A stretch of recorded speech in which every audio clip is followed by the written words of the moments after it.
Welcome to Auto Resolve. In this guide, I will show you how to fix ARK lost colony crashing, CTD or black screen issue on your PC. Fix 1. Update graphics drivers. Step 1.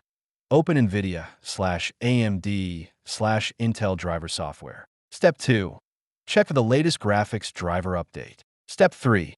Install and restart your PC. Fix 2. Verify game files on Steam. Step 1. Open Steam library. Right-click ARK. Lost colony properties. Step 2.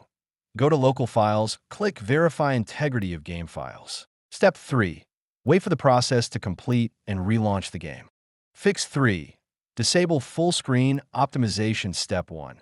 Go to Game Installation folder. Right-click Game exe properties. Step 2. Compatibility tab. Check Disable full screen optimizations. Step 3. Apply and launch the game. Fix 4. Lower graphics settings. Step 1. Open Game Settings, Video/Graphics. Step 2. Reduce settings like textures, shadows, and resolution. Step 3. Apply and restart the game.